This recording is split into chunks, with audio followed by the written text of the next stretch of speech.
بسم اللہ الرحمن الرحیم۔ السلام علیکم ورحمۃ اللہ وبرکاتہ۔ 10 خطرناک گناہ کا عذاب۔ یہ 10 کام کبھی مت کرنا ورنہ دنیا اجڑ جائے گی۔ آج کی اس ویڈیو میں ہم آپ کو 10 ایسے بدترین گناہوں کے بارے میں بتائیں گے کہ جن کے کرنے سے انسان تباہ و برباد ہو جاتا ہے۔ یوں سمجھ لیں کہ 10 گناہ ایسے ہیں کہ جن کے کرنے پر انسان دنیا اور آخرت میں تباہ و برباد ہو جاتا ہے۔ یہ ایسے خطرناک گناہ ہیں جن کے کرنے پر انسان دنیا میں بھی ذلیل اور آخرت میں بھی ذلیل، دنیا میں بھی برباد اور آخرت میں بھی برباد ہو جاتا ہے۔ ایسے گناہ کرنے والا شخص دنیا میں بے سکون، بے آرام رہ جاتا ہے۔ یوں سمجھ لے کہ اس کی زندگی سے سکون کا جنازہ نکل جاتا ہے۔ مشکلات اور الجھنوں کے جال اور پھندے میں پھنستا چلا جاتا ہے۔ بحیثیت مسلمان، اگر میں، آپ اور ہم سب چاہتے ہیں کہ اللہ کا خاص کرم ہم پر برقرار رہے، اگر ہم چاہتے ہیں کہ رزق کی فراوانی ہو، کامیابی اور خوشحالی ہو، ہمارے قدم چومیں، تو خدا را ان 10 گناہوں سے بچ کر رہنا، یہ خطرناک گناہ کبھی نہ کرنا۔ نمبر 1 پہ ہے جی بیٹی کو گالی دینا۔ بیٹی کو گالی دینا نہ صرف گناہ کبیرہ ہے بلکہ بیٹی کو گالی دے کر 2 لوگوں کے دلوں پر چھریاں چلانے کے برابر ہے۔ ایک بیٹی اور دوسری اس کی ماں۔ بیٹی کو گالی دینا بزدلوں کا کام ہے۔ بیٹیاں تو پھول ہوتی ہیں، بیٹیاں تو مہمان اور پرائی ہوتی ہیں۔ بیٹیوں کو کبھی گالی نہ دینا ورنہ پریشانیوں اور مصیبتوں کی دلدل میں پھنس جاؤ گے۔ گھر میں تو تباہی آئے گی ہی۔ بیٹی کو گالی دینے سے دنیا میں بھی اور آخرت میں تباہی اور بربادی اس کا مقدر بنے گی۔ یاد رکھنا، یہ کام کبھی بھول کر بھی نہ کرنا ورنہ پریشانیوں اور مصیبتوں کی دلدل میں پھنس جاؤ گے۔ یہ ایسے کام ہیں جن کے کرنے پر انسان دنیا میں بھی اور آخرت میں تباہ و برباد ہو جاتا ہے۔ نمبر 2، کسی کو تکلیف پہنچانا۔ سیدنا ابو ہریرہ رضی اللہ عنہ نبی کریم صلی اللہ علیہ وآلہ وسلم سے روایت کرتے ہیں کہ آپ صلی اللہ علیہ وآلہ وسلم نے فرمایا، اللہ کی قسم وہ شخص مومن نہیں ہو سکتا، اللہ کی قسم وہ شخص مومن نہیں ہو سکتا، اللہ کی قسم وہ شخص مومن نہیں ہو سکتا۔ عرض کیا گیا، یا رسول اللہ صلی اللہ علیہ وآلہ وسلم کون؟ آپ صلی اللہ علیہ وآلہ وسلم نے فرمایا، جس کا ہمسایہ اس کی تکلیفوں سے محفوظ نہ ہو۔ سیدنا ابو ہریرہ رضی اللہ عنہ روایت کرتے ہیں کہ رسول اللہ صلی اللہ علیہ وآلہ وسلم نے فرمایا، وہ شخص جنت میں نہیں جائے گا جس کی تکلیفوں سے اس کا پڑوسی محفوظ نہ ہو۔ یاد رکھنا، یہ کام کبھی بھول کر بھی نہ کرنا ورنہ پریشانیوں اور مصیبتوں کی دلدل میں پھنس جاؤ گے۔ نمبر 3 پر ہے مسلمان کو کافر کہنا۔ سیدنا ابن عمر رضی اللہ عنہ سے روایت ہے کہ رسول اللہ صلی اللہ علیہ وآلہ وسلم نے فرمایا، جس شخص نے اپنے مسلمان بھائی سے کہا اے کافر، تو وہ کلمہ ان دونوں میں سے کسی ایک کی طرف لوٹ آتا ہے۔ اور ایک روایت میں ہے، جب آدمی اپنے مسلمان بھائی کو تکفیر کرتا ہے تو وہ کلمہ ان دونوں میں سے کسی ایک کی طرف لوٹ آتا ہے۔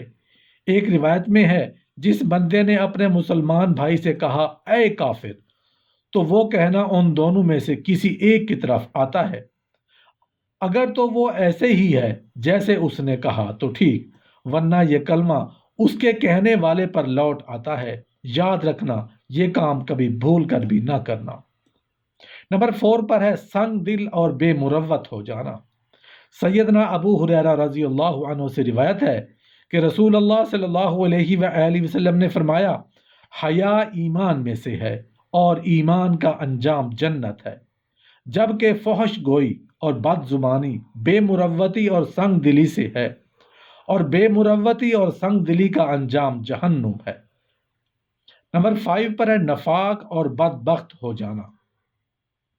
سیدنا ابن عمر رضی اللہ عنہ سے روایت ہے کہ کچھ لوگوں نے انہیں کہا، ہم اپنے بادشاہوں کے پاس ہوتے ہیں تو ہم ان سے کچھ باتیں کرتے ہیں، لیکن جب ہم ان کے پاس سے آ جاتے ہیں تو ہم ان باتوں کے برعکس باتیں کرتے ہیں جو ہم نے ان سے کی ہوتی ہیں۔ سیدنا ابن عمر رضی اللہ عنہ نے فرمایا، رسول اللہ صلی اللہ علیہ وآلہ وسلم کے دور میں ہم اسے نفاق شمار کیا کرتے تھے۔ سیدنا ابن عمر بیان کرتے ہیں کہ رسول اللہ صلی اللہ علیہ وآلہ وسلم نے فرمایا، منافق کی مثال دو گلوں کے درمیان متردد گھومنے والی بکری کی طرح ہے، کبھی اس گلے کی طرف جاتی ہے، کبھی اس دوسرے گلے کی طرف جاتی ہے۔ سیدنا حذیفہ رضی اللہ عنہ بیان کرتے ہیں، آج کے منافقوں سے رسول اللہ صلی اللہ علیہ وآلہ وسلم کے دور کے منافق زیادہ برے تھے۔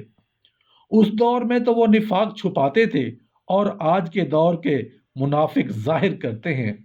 سیدنا ابو ہریرہ فرماتے ہیں کہ بے شک نبی اکرم صلی اللہ علیہ وآلہ وسلم یہ دعا فرمایا کرتے تھے، اے اللہ، میں بدبختی، نفاق اور برے اخلاق سے تیری پناہ مانگتا ہوں۔ نمبر 6 پہ ہے شک و شبہات کرنا۔ سیدنا نعمان بن بشیر رضی اللہ عنہ بیان کرتے ہیں کہ میں نے رسول اللہ صلی اللہ علیہ وآلہ وسلم کو فرماتے ہوئے سنا، بے شک حلال واضح ہے اور حرام بھی واضح ہے، اور ان دونوں کے درمیان کچھ امور مشتبہ ہیں، بہت سے لوگ انہیں نہیں جانتے، پس جو شخص شبہات سے بچ گیا تو اس نے اپنے دین اور اپنی عزت کو بچا لیا، اور جو شخص شبہات میں مبتلا ہو گیا وہ اس چرواہے کی طرح ہے جو چراگاہ کے ارد گرد چراتا ہے، قریب ہے کہ وہ اس میں چلا جائے۔ سن لو، ہر بادشاہ کی ایک چراگاہ ہوتی ہے اور اللہ کی چراگاہ اس کی حرام کردہ چیزیں ہیں۔ سن لو، جسم میں ایک گوشت کا ٹکڑا ہے، جب وہ درست ہو تو سارا جسم درست ہو جاتا ہے، اور جب وہ بگڑ جاتا ہے تو سارا جسم بگڑ جاتا ہے۔ سن لو، وہ دل ہے۔ نمبر 7 پر کسی پر بہتان لگانا۔ سیدنا عبادہ بن صامت رضی اللہ عنہ بیان کرتے ہیں، ہم رسول اللہ صلی اللہ علیہ وآلہ وسلم کی ساتھ ایک مجلس میں تھے۔ آپ نے فرمایا، تم میری بیعت کرو اس بات پر کہ تم اللہ کے ساتھ شرک نہیں کرو گے، چوری اور زنا نہیں کرو گے، اور جس جان کو قتل کرنا اللہ نے حرام قرار دیا ہے اسے نہ حق قتل نہیں کرو گے۔ ایک روایت میں ہے، تم اپنی اولاد کو قتل کرو گے، نہ اپنی طرف سے بہتان ترازی کرو گے، نہ ہی بھلائی کے کسی کام سے میری نافرمانی کرو گے، پس جس نے وفا کی تو اس کا اجر اللہ کے ذمہ ہے، اور جس نے اس بارے میں کوئی کمی کوتاہی کی تو اس کا معاملہ اللہ کے ذمہ ہے، اگر وہ چاہے تو اسے معاف کر دے اور اگر چاہے تو اسے عذاب دے۔ پس ہم نے آپ صلی اللہ علیہ وآلہ وسلم کی ان تمام معاملات پر بیعت کی، اور آپ صلی اللہ علیہ وآلہ وسلم کا فرمان ہے، جب تم نے کوئی باطل بات کی تو یہی بہتان ہے، یہی بہتان ہے، یاد رکھنا، یہ کام کبھی بھول کر بھی نہ کرنا، ورنہ پریشانیوں اور مصیبتوں کی دلدل میں پھنس جاؤ گے۔ یہ ایسے کام ہیں جن کے کرنے پر انسان دنیا میں بھی اور آخرت میں بھی تباہ و برباد ہو جاتا ہے۔ نمبر 8 پر ہے جی سود کھانا۔ سود خور انسان دنیا میں بھی ذلیل اور آخرت میں بھی ذلیل، سود خور انسان دنیا میں بھی تباہ و برباد اور آخرت میں بھی تباہ و برباد۔ سود خور انسان کو کبھی بھی عزت نہیں ملتی، کبھی بھی سکون کی نیند نہیں سو سکتا۔ سود خور انسان جو دوسروں کی پریشانی میں مبتلا رکھتا ہے، خود بھی ہر وقت، ہر گھڑی، ہر لمحے پریشان ہی رہتا ہے۔ طرح طرح کی پریشانیاں اسے گھیر لیتی ہیں، ہر طرح کی مصیبتیں اسے گھیر لیتی ہیں۔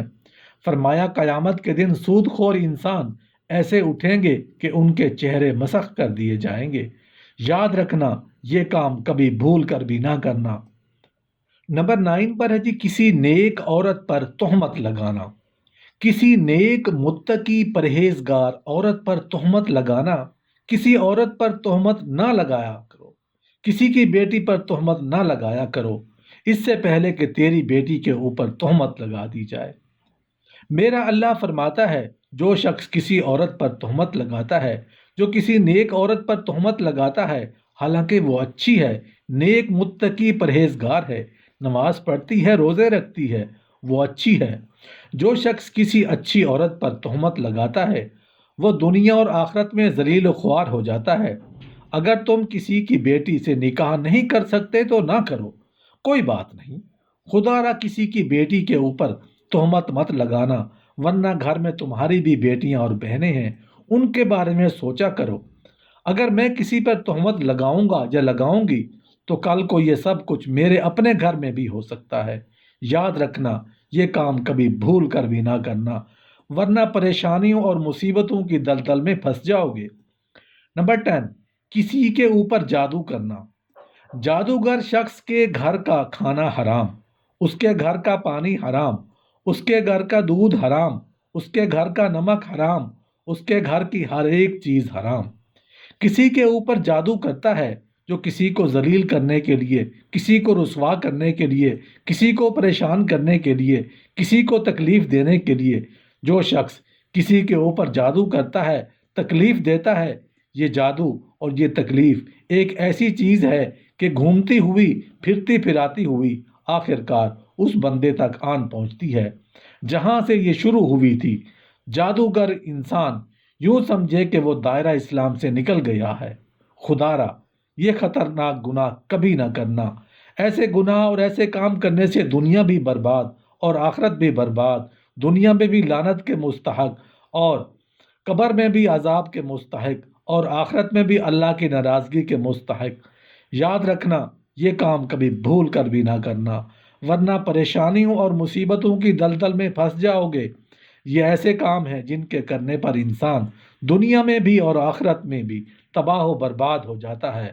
اللہ پاک ہم سب کو ایسے برے کاموں سے بچنے کی توفیق عطا فرمائے۔ آمین یا رب العالمین۔